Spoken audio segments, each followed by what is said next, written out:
my name is Nicole Tamaro. I'm a student in the Intro to Digital Media Literacy, and this is my recap video. Week 1 consisted of Unit 1, which was Intro to Communication and a Still Frame Analysis. Topics discussed in this module included mass communication, global village communication, passive versus interactionist consumption, technological convergence, which is one of 3 types of media convergences, involves the coming together of existing forms of technology. This can include computers, telecommunication, and media, and it creates a new digital media platform. We discussed single device relevance, critical media literacy analysis, which means empowering the consumer to analyze and interpret all forms of media critically, so we're aware of our position and how we interpret the world. Basic compositional elements of photography, historical, commercial, and digital considerations of photography, connotation and denotation elements of images, anchorage and relay of captions, photography and ethics, digital photography manipulation, and scientific use of technology. There were 2 important assignments that we did this week.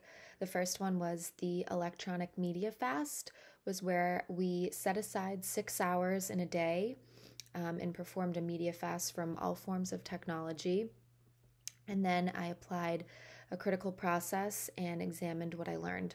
The second assignment was a still frame analysis, and that's where I got to choose a close-up shot of a scene from a movie.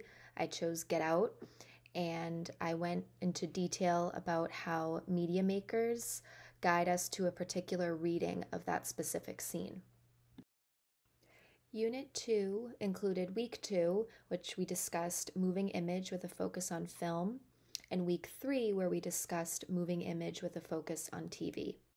Topics discussed in this unit included basic film grammar, where we discussed continuity, touching on edit styles, spatial and graphic scenes, temporal, how there's different paces, lighting and props, and then the triangular system in regards to how cameras are positioned in a shot, cinematography, mise-en-scene, continuity, the 180-degree rule, color codes and conventions, genre codes and conventions, narrative codes, intertextuality, which is that texts are absorbed and transformed from another form of text.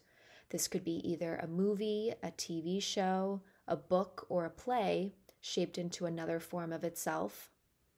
TV genres and viewing practices, TV programming schedules and production practices, and commercials of television. There were 3 main assignments in this unit. The first one was an intertextual worksheet project where we took 2 photos demonstrating direct intertextuality. My example was a scene from Forrest Gump and Family Guy, where Forrest is sitting on a bus bench chatting with a woman. The second one was the TV scheduling worksheet project, and this is where we referred to the broadcast network demographic, and I viewed time slots and what age ranges were tuned in at that time. I then enjoyed mixing fictional and real shows as I created an entire day of my own TV guide programming schedule. The last one was the TV beat sheet, where I got to watch my favorite show, CSI, and broke down the episode into 4 main acts describing each scene. Unit 3 included news and informational sources, Week 4 targeting TV, and Week 5 targeting the internet. Topics discussed in this unit included broadcast news with a focus on codes and conventions, regulatory practices, integrative messaging, which is how television news has specific agendas and abides by its own codes and conventions, talking heads, social media and politics, Journalism in a Digital Age, Citizens Journalism, which is a form of participatory journalism where activist amateurs use the internet to spread information and news, Navigation of Informational Sources, Storytelling in the Digital Age, Podcasts and Vlogging, and Political Messaging and Social Media. There were two important assignments in this unit. The first one was the Bad News Online Research assignment, and this is where I examined two different forwarded social media news articles. One was from a friend of a friend, and another was a former classmate.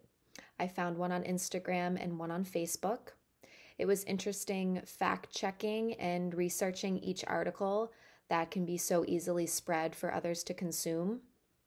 The second was a podcast digital journal report, and this is where I got to dissect one of my favorite podcasts to listen to called Taste Buds, and I broke down the structure and story-driving questions. Unit 4 included Week 6, which discussed the participatory culture of the internet and beyond, as well as the final recap project. Topics discussed in this module included influencers and content creators, target marketing, algorithms and data collection, memes and emojis, where a meme acts as a unit for carrying cultural ideas, symbols, or practices through a particular theme. Emojis can be either faces, objects, or symbols that represent a word or feeling within a text or an email. ISPs, which are internet service providers, music digital landscape, content marketing, advertising and algorithms, which is where advertising is broken down into an AIDA format, which stands for attention, interest, desire, and action. There's different rules they must abide by and different types, including print, broadcast, PSA, and brand advertising, and social media and gaming. An important assignment in this unit consisted of the student meme selection, which is where I created two different memes, one anti and one pro-vaccination. One topic that I would like to expand my interest on is the intertextuality section with a relation to postmodernism. It's always fascinating when concepts I view naturally in media have a specific name or definition. The postmodern media aims to subvert highly regarded expectations, which can be viewed in the form of messing with their specific narrative. There are different types of elements, including paché, which is borrowing and reusing images from the past as nostalgia, briolage, which is using established culture icons and stereotypes and subverting them, and intertextuality, which is the shaping of a text's meaning by the reference to another text. There are implications for realist forms of media, since our sense of reality is now dominated by popular media images. We have to constantly ask ourselves what is real that we're viewing.